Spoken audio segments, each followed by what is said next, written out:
దరఖాస్తు చేస్తేనే భరోసా.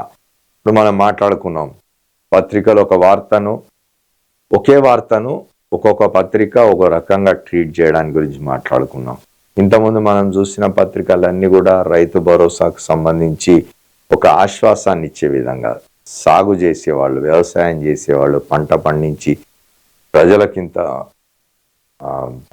ఆహారం అందించేవాళ్ళు, వాళ్లకు ఒక పాజిటివ్ ఇదిగా మనం కొన్ని మిగతా పత్రికల్లో వార్తలు చదువుకుంటే ఈ పత్రికకు వచ్చేసరికి దీన్ని నెగటివ్ యాంగిల్లో ప్రజెంట్ చేసే ప్రయత్నం జరుగుతున్నది. పంట పెట్టుబడి సాయంపై కేబినెట్ సబ్ కమిటీ నిర్ణయానికి సంబంధించి 6 ఏళ్లుగా లేనిది ఇప్పుడెందుకు, రైతు భరోసాకు దరఖాస్తులు, సర్కారు తీరుపై అనుమానాలు అని చెప్పి 6 ఏళ్లుగా లేకపోతే ఇప్పుడు రాకూడదనే ఉంది, నిబంధనలు పెట్టకూడదనే ఉంది.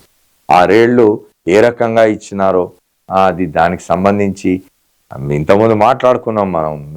రాళ్ళు, రప్పలు, గుట్టలు, కొండలు ఉన్న భూములకు కూడా, తొండలు తిరిగే భూములకు కూడా పరిహారం ఇచ్చినారు, సహాయం అందించినారని చెప్తున్నారు. అట్లాంటివన్నిటినీ కూడా మనం అరికట్టాల్సిన అవసరం ఉన్నది. అయితే ఇక్కడ మాత్రం అన్నదాతలనే దోషులుగా తేల్చి చివరికి కోతలు పెట్టేందుకైనా ఈ నిర్ణయం అంటున్నారు. అన్నదాతలు అంటే వ్యవసాయం చేసేవాళ్ళు, పంటలు పండించేవాళ్ళు అన్నదాతలు అవుతారు.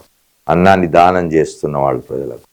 ఏ వ్యవసాయం చేయకుండా 100 ఎకరాలు 1000 ఎకరాలు ఉన్న వాళ్ళు అన్నదాతలు ఎట్లా అవుతారు? ఈ వార్త ఇట్లా రాయడం బట్టి అర్థం అవుతుంది. ఏంటంటే ఒక స్లాంట్, ఒక వార్తను ఏ పత్రిక ఏ విధంగా ఇచ్చిందనే దానికి ఇవాళ ఈ వార్తను ఉదాహరణగా చెప్పుకోవచ్చు మనం. రైతుకు అందాల్సిన సహాయానికి సంబంధించి ప్రభుత్వం చేస్తున్న ప్రయత్నాలను పూర్తి నెగటివ్ దీనిలో చూపించే ప్రయత్నం ఈ వార్త చేస్తూ ఉన్నది. ఇది శాటిలైట్ సర్వేతో పాటు ఏఈఓల ద్వారా సాగు లెక్కలు తీస్తున్న కాంగ్రెస్ ప్రభుత్వం అయినా మళ్ళీ దరఖాస్తులు అంటూ మెలిక. నిజమే, మరి సాగులో ఉందా లేదా తెలుసుకోవడానికి అది ఉపయోగపడుతుంది. ఆ సాగు చేస్తున్న భూమి ఎవరిది, ఎవరికి ఎంత సాయం అందాలి అనే దానికోసం దరఖాస్తులు అవసరం అవుతుంది. మరి అట్లాంటి దాన్నంతా కూడా నెగటివ్ టోన్, మొత్తం అంతా కూడా నెగటివ్ టోన్లో మనకి ఇవన్నీ కనిపిస్తాయి.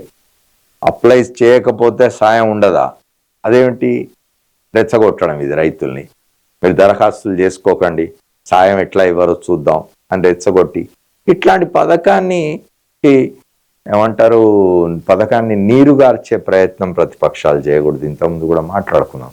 ప్రభుత్వం ఏదైనా ఒక మంచి కార్యక్రమం చేస్తా అని ముందుకు వచ్చినప్పుడు ప్రభుత్వం ఆ కార్యక్రమాన్ని సజావుగా చేసేట్టు ఒత్తిడి తీసుకొచ్చి నిర్మాణాత్మకంగా వివరించాల్సిన బాధ్యత ప్రతిపక్షాలది. కానీ ఇట్లాంటి చెడగొట్టే వ్యవహారాలు చేయడం సరైంది కాదు అనేది మాత్రం తప్పనిసరిగా చెప్పుకోవచ్చు మనం.